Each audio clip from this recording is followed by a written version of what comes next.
Shabbat Shalom. I am Rabbi Lauren Werber at Congregation Beth Adam in Cincinnati, Ohio, and I'm happy to share our Shabbat experience, one that comes with a humanistic perspective with each of you.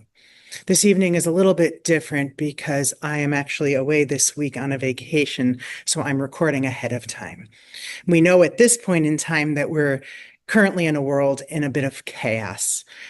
And so I tried to write something or to think about what I might say to respond to this moment we are in. What I realized is in a few days, when this is seen by each of you, the world may look very different from the way it looks tonight.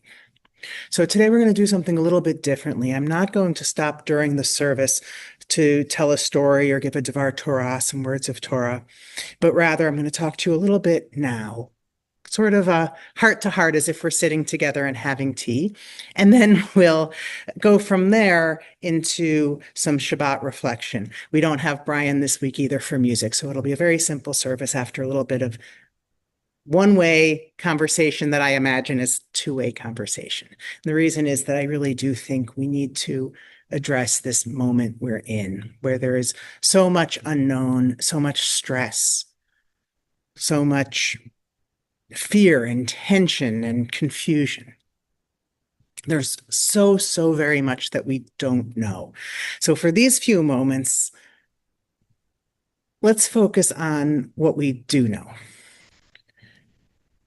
What we do know is that we have room in our hearts. I hope all of us have room in our hearts to hold an awful lot. We have room to hold the gratitude of our Israeli family. Certainly my Israeli friends and all Israelis feel like family to me, to hold the gratitude of Israelis that we may be close to, who feel relief and hope after the bombing of the nuclear facilities in Iran. We have room to hold the reservations of Israelis who don't feel that way.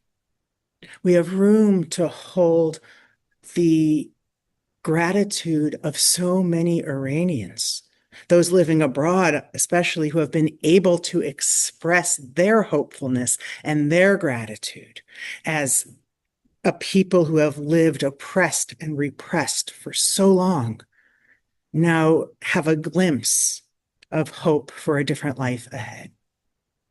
And we have room to hold the fear and the pain of Iranians whose lives are also upended by what now looks like an ever-expanding war.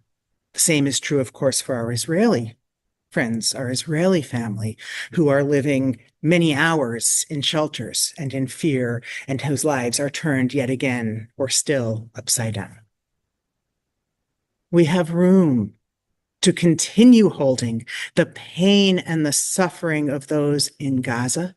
And we have room to hold the pain of Israelis, of the hostages who are still alive, of the families, of the friends, of the nations who are waiting for the return of those living and of those who have been murdered.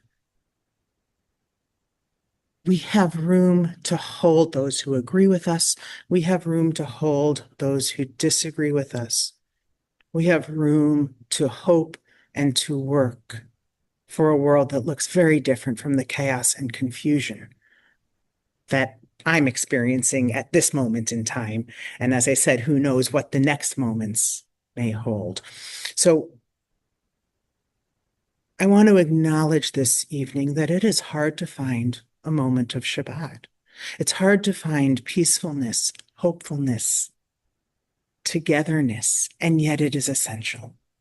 So the other thing that I know is that the word Shabbat, in fact, means a ceasing. We often translate to rest, but to cease from doing, from worrying, from all of these things, right? That's what Shabbat is about, that no matter what is swirling around, we cease. And then we have shalom, Shabbat shalom.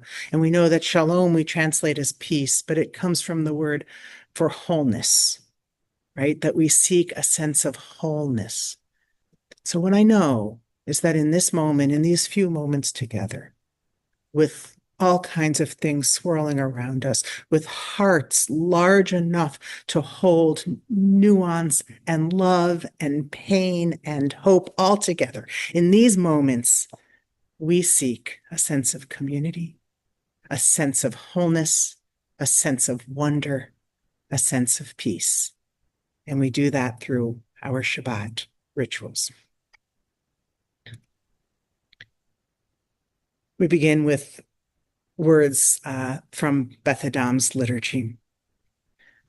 Let the Sabbath be a time for believing in what could be and seeing with new eyes. In this serious world, let us take ourselves less seriously. In these harsh times, let us listen for a soothing word. While the world around us unfolds, we might say unravels in an instant, let us judge each other a little more slowly. Let the Sabbath shine a light into a corner of ourselves where hope is renewed. Let us remember a reason to be joyful, a way to be gentle. Let the Sabbath be a time for opening up. Let us find strength in our dreams and trust in our strength. We turn to the lighting of our Shabbat candles. On Shabbat, we light the candles. Candles bring forth light, illuminating the darkness. Candles offer us warmth, providing comfort. Candles awaken us as we reach for possibilities. As we light these candles, let us use their light to stretch beyond ourselves, touching others, bettering our world.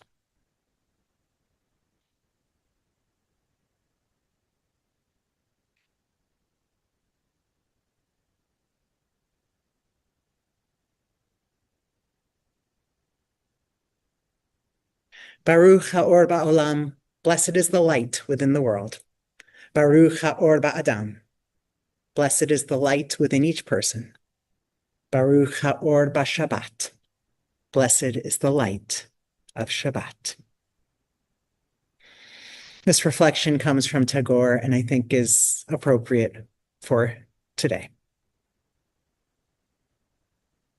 Where the mind is without fear and the head is held high, where knowledge is free, where the world has not been broken into fragments by narrow domestic walls, where words come from the depths of truth, where tireless striving stretches its arm toward perfection, where the clear stream of reason has not lost its way in the arid desert sands of dead habit, where the mind is led forward into ever-widening thought and action, into that paradise of freedom.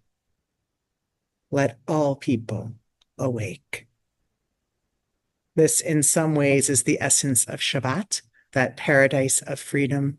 And we hope for that paradise of freedom for us and for all peoples, wherever there is struggle, wherever there is suffering.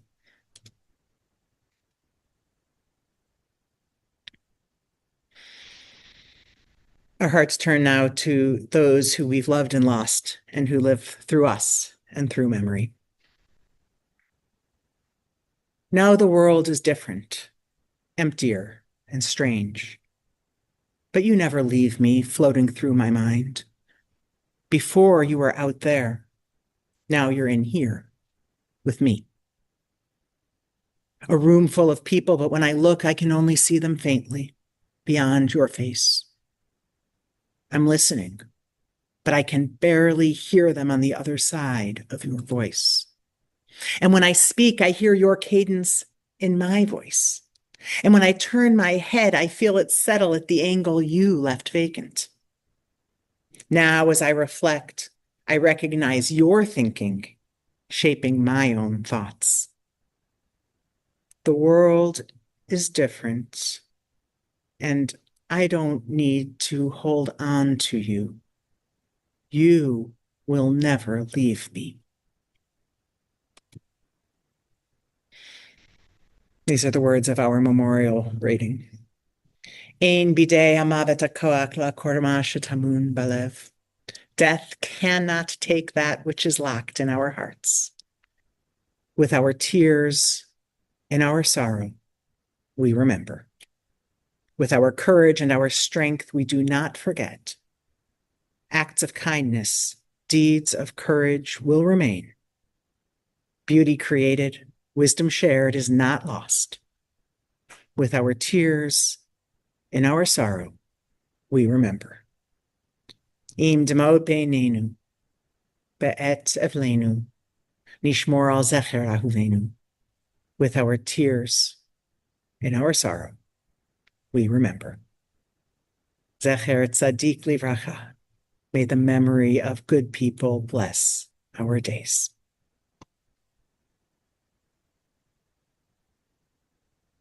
As we seek blessing through memory, we recognize blessing with Shabbat and with wine, our symbol of joy. We celebrate the fruit of the vine and the bounty of nature as we lift the cup and sip its wine.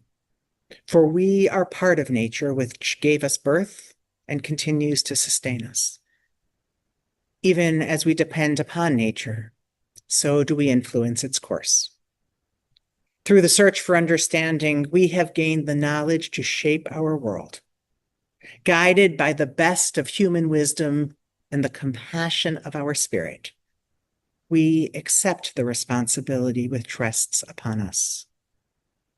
May the taste of this wine upon our lips stir within us a reverence for nature and a respect for human endeavor. Bruchim hachayim ba'olam. Blessed is the life within the world. Bruchim hachayim ba'adam. Blessed is the life within us. L'chaim. We conclude this evening with our benediction, again seeking blessing for ourselves and blessing for all people. May we know blessings those who are near. May we know blessings those who are far. May the Sabbath bring its goodness to everyone soon, wherever they are. May we know blessings through the day. May we know blessings through the night. May health be for our children, all things soon be right. May we know blessings in our comings. May we know blessings when we depart. May we live each day with peace and wisdom in each heart. May it be for you a Shabbat of blessing and of peace. And may it be a moment, no matter what is swirling and whirling around us, may we find those moments of restfulness, of ceasing, of rejuvenation, of peacefulness, of hope, of love. Shabbat Shalom.